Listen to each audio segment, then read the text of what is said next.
Hi, my name is Heather Van Mullum, and I'm a professor at Lewis Clark State College in Lewiston, Idaho. The title of my presentation is Engaging and Interactive Learning Activities for Sports Sociology Classes. Today I'm going to share with you two activities, one that deals with podcasting and another that deals with using other forms of media to create some interactive learning activities. So the commonalities between these two learning activities are one, they're adaptable for use in synchronous and asynchronous learning environments. Two, they can be assigned as individual or small group projects, so they can be adjusted or altered depending upon what would best suit your needs. Three, they help build information literacy and technology skills. And four, they encourage active exploration of course content. So let's talk about the first one. The first one deals with podcasting in Title IX. And one of the reasons why I have enjoyed this assignment tremendously is for bullet point 2. Podcasts are considered a form of horizontal media because producers can become consumers and consumers can become producers. And this has really seemed to have resonated strongly with students in my classes because it allows them the opportunity to showcase and share the different things that they're learning using their own voice in a different way. So here are 4 possible advantages to using podcasts in your classes. 1, they're convenient. You can listen to them when you've got time. Students have told me that they've really enjoyed the opportunity to save them to their phone and then listen to them when, as they were walking to and from class. They like the opportunity to share their assignments with one another in this way. They can be produced and shared at little to no cost. I mean, this is fantastic. I think if you can find access to platforms and different ways to engage students in learning, but not have them incur any additional cost to participate in class. 3, there are audio stories, and so you can hear the tone, the inflection, the changes in the speaker's voice. They really, truly do start to feel more personal, not only to the people who are creating them, but also to the people who are listening to them. And this particular assignment, the one I'm sharing with you today, is one that really, the power of the assignment is truly in this personal connection that gets created by the students. So why Title IX, you might ask? Well, some of this information as a part of the slide, I'm sure comes as it's information you're already quite familiar with. But one of the things I've learned, especially in the last few years, is that many students don't have a strong connection to the realities of the experiences of other student athletes before Title IX existed. And so they have a difficult time sort of making a personal connection and a deeper understanding and appreciation for some of the changes that have happened and continue to happen within sporting culture. So I firmly believe that key to understanding the present and exploring strategies to improve the future involves appreciating the past. And the intention behind this is to make history personal. So at the heart of this is to help students explore the participation experiences, opportunities, and realities of female athletes who engaged in sport before Title IX was passed. So they're tasked, your students, my students, are tasked with creating a podcast of an oral history of a woman who played sports prior to Title IX. And within that podcast, students are asked to share their understanding of how the interview's experiences were similar and or different to the experiences of female athletes competing today. So students, in order to complete this task, need to develop interview questions, practice actually conducting an interview, and then sifting through the responses to the interview to identify similarities and differences. And once they've done those steps, then their task is to compose a 5 to 7 minute written script and then create a podcast that not only shares their voice and their understanding, but also includes the voice of the woman they interviewed. Most of my students, and probably most of yours, have had experience as consumers of podcasts, and in fact, some of them may have also been producers. But I have found that it's helpful to share examples of podcasts about sports and gender with students. And Burn It All Down is just one example of a podcast that you might choose to share. So there are so many different technology options that you can use for free that you might even already have, or your students might already have, on their own laptops or tablets right now. So I'm going to share 3 examples of technology options with you. One is specific to PCs, one is specific to Mac, and then the other works with both platforms. So the first one is Sound Recorder. If you've got a built-in microphone, then you have access to Sound Recorder. It's already installed on your operating system if you're a PC user. It's quick, it's easy, and best of all, it's free. And you can see the directions here. Literally, it's 4 steps. So here's my thing with using different pieces of technology. I figure if I can't figure out how to use it within 7 to 10 minutes, then the odds are good it's probably not the best fit for use in my classes. Because what I don't want is the technology to be a barrier to students having success with the project itself. So the 3 options that I'm showing you here in this presentation are ones that I've found to be really user-friendly and have a minimal learning curve. So as you can see, you open it, you click Start Recording, you stop recording when you're ready, and then you just make sure to save it as an MP4 file. In comparison, if you're a Mac user like me, if you've got a built-in mic, then your option is voice memos. It's in your application list. Again, quick, easy, and free. And just like the PC option, it's got 4 steps. You open it, you click the red button. That helps you to start the recording. You click done when you're done, and then just make sure you save it as an MP4 file. Now, if you are looking for a one-stop shop, my go-to is a program called Audacity. I do a lot of qualitative research, and I use this program to record and all of my interviews that I conduct with participants, and I have found this to be wonderful. I love it. You can record directly on your computer. It works with both PCs and Macs. It doesn't matter. You can use this system to edit your audio files. And if you've got questions, it's got a fantastic online manual that can help you solve and troubleshoot sort of step by step. And this picture that you see here is what your computer screen would look like if you chose to use Audacity. So if Audacity sounds interesting to you, you can download it for free. And on YouTube, you can also find a fantastic video tutorial that will help lead you through step by step. If you're a visual learner, the video tutorial is something I would highly recommend. So one of the questions I've received before about this particular project is, this sounds great, but how do you assess something like this? Well, I love a good rubric. And I'll share that with you when we talk about the second learning activity as well. I think rubrics can be really powerful.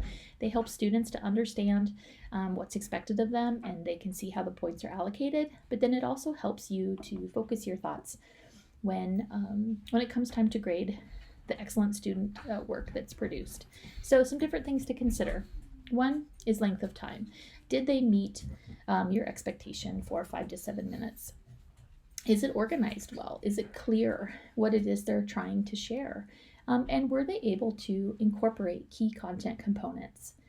And then, last but not least, but so important to this particular project, is did they use the interviewers and the interviewees' voices? This is what makes this project so powerful, because students are able to share the voice of the woman whom they're interviewing, and that personal connection is really quite strong and makes these projects pretty powerful when they're done. So there's lots of ways you could think about perhaps including this into how you use it for learning in your classes. These are 3 ways that I've found to be particularly impactful. So the first is, after students have completed their individual projects, you collect their links and then create a class podcast library. And Podbean is a free site where you can host your podcasts. That can be an excellent way to share the information and then to continue to build them if you do this over multiple years. The other great thing about that is that students then have examples of well-done podcasts if this is something very new to them and they're feeling anxious about it. Another great way to use podcasts is to share them in discussion boards. Sometimes students communicate better when they're able to not only share their thoughts and feelings in writing, but also to share them audibly. And so these media files can be uploaded as discussion board posts, and you could mix it up if you wanted, if you're using discussion boards in your classes. And last but not least, you certainly could use student-generated content in subsequent semesters as a part of course materials. And that's what I've started to do. If there are podcasts that are particularly well done, that are really rich in content and clarity and organization, I include those as assigned readings, or assigned videos, or however you want to describe them or define them, for students as we navigate through this content. All right, so the second project that I would like to share with you is called the Virtual Sneaker Museum. And this is a brand new project that I'm just trying this year for the first time, but I have to say I'm so excited about it. So, as we know, sneakers have had an impact on culture since the 1920s. I am a sneakerhead. I should self-disclose that up front. I love shoes. I love the origin of shoes. I love how they are incorporated into the cultural nexus of sport and society. So, as we know, besides their practical use, right, they're also a form of art, fashion, and protest. And they're connected to so many different aspects of the things that we're talking about in our classes. And so they can really serve as an important piece to the dialogue between the people who are making them and the people who are wearing them. So in this assignment, the task for students is to assume the role of sneaker museum curator. So what I'm going to share next are some steps to completion so you can get a feel for how I have designed this project and then how I'm using it in my class. So first step is to identify the shoes that you wish to use. And so really students' task for this project, right, is to tell the story of what's happening in sport and in society around the time that the shoe they choose was made. So I used a Google Doc because that was a site then that I could share the link with students directly and they could go in and input their names. And it was live, and so students could see which shoes were signed up for and which ones still had an open spot. Then, after students signed up for shoes, I sent them a list of possible resources to help them start to think about what their museum exhibit might look like. And so, as you know from visiting many museums, people can process and understand information in a variety of ways. So they can read it, they can watch it, they can listen to it, or they can feel it, all different ways to tap into the senses. And so as a part of the resource list that I prepared for my students, I included examples of videos that were specific to songs by different artists about tennis shoes. And then I also included with that list websites and article examples. And these are just a few that made the final list for me. But I tried to find as many different resources as I could that talked about the way shoes have been used to engage people in conversations about sociocultural issues. And this first link to the Sneaker Museum is just that. It's actually a sneaker museum. It's super cool. It's devoted to Jordans, but I share this with students up front to give them an idea for what their actual, what their final project could look like and how others had done it. So once students kind of have a feel and a flavor for what the expectation is, and to get them thinking and processing about how they might want to tell the story of what was happening about the time that their shoe was made, right? And how what was happening was influencing sport, and how what was happening in sport was influencing what was happening in society. Is to choose your platform. So depending upon how it is you wish your students to tell this story, there's a variety of free web-based platforms that might be of interest to you.